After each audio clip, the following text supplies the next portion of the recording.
apetece que la veamos. ¿Cómo que no me apetece? Ha sido una de las mujeres que más me ha turbado en mi vida. Viuda no es exactamente una profesión, ha declarado. Pero para millones de admiradores sigue siendo la pareja más emblemática de Bogart. Con su fulgurante aparición en Tener o no tener, rompió todos los moldes establecidos. Se dijo que era un combinado explosivo de Garbo, Marlene y Katharine Hepburn. Durante años estuvo considerada como uno de los miembros más activos de la izquierda de Hollywood.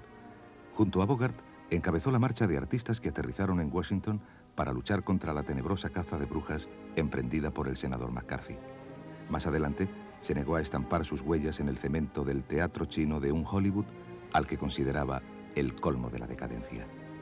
Hollywood no supo aprovecharla, pero Broadway la convirtió en diosa de la escena. En el musical Aplauso, repitió un personaje que su adorada Bette Davis había inmortalizado, el de Margot Channing, en Eva al desnudo. Y la gran Bette le hizo el mayor de los elogios al decirle: solo usted podía haber interpretado de nuevo este papel. May I call you Betty? You may call me anything you please. Yes, but I will call you Betty because I've read somewhere that you hate your name, your Hollywood name. I don't hate I actually hate my real name, but my Hollywood name was given to me by Howard Hawks. And I never felt that it belonged to me. And it's been very weird all my life because many of my actress friends have changed their names completely, which I did not do. It was just my first name. And they are known by their new names.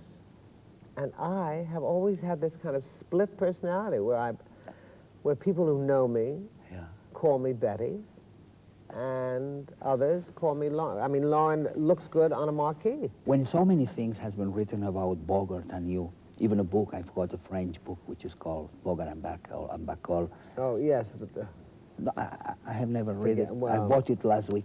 But how was really your relationship? You were 19, he was 44 when you met. I know. Well, it was amazing. It was amazing. You see, I never really, never was a college girl. You know what I mean? I never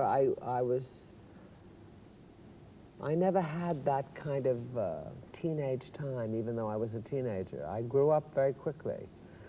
And I think maybe because I was a product of divorce and lived with my mother and learned to be independent, and because she was a working woman, and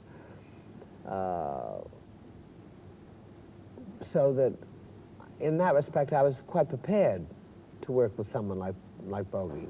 I mean, to be married to someone like Bogey.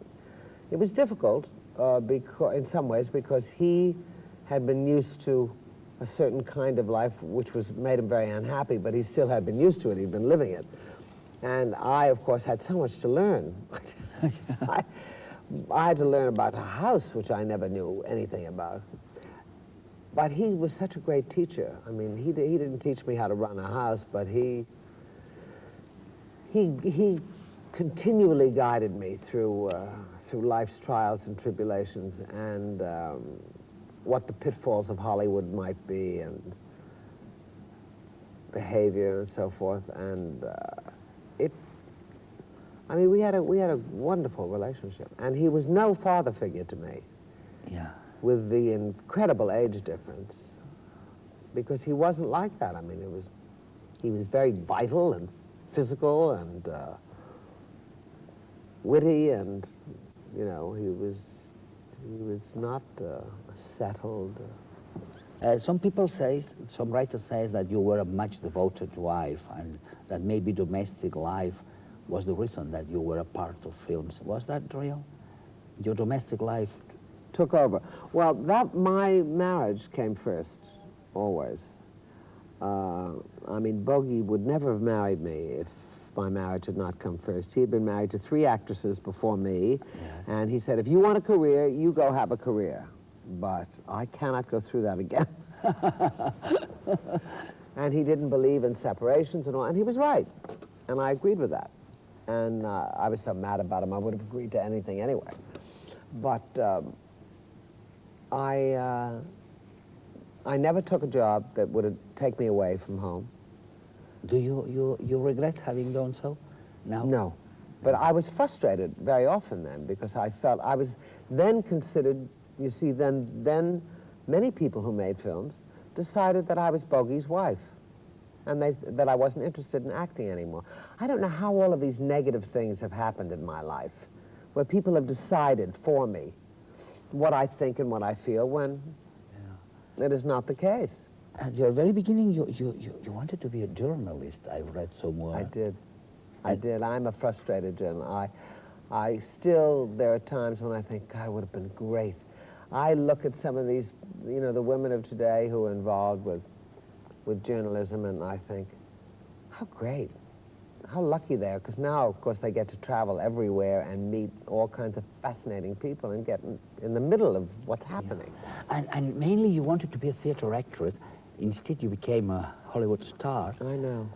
Movies. I never thought of myself on film. Strange. You were thinking of theater, weren't you? Always theater. And it took me quite a few years before I made it in the theater. But I just never considered film as an option for myself, and I don't know why either.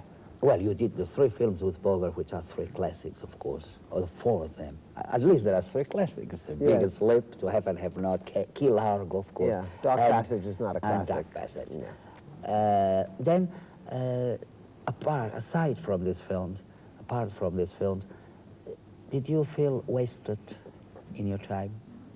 Did you feel that? Oh, I was very frustrated out there. I did not feel that, you see, working for a studio like Warner Brothers, Jack Warner just wanted you to do whatever he wanted you to do. And once I married Bogey, Howard Hawks just said, that's it. And so he sold my contract. And as I had no one fighting for me, I mean, Bogey did not believe in interfering in my career. He never had anything to do with my career.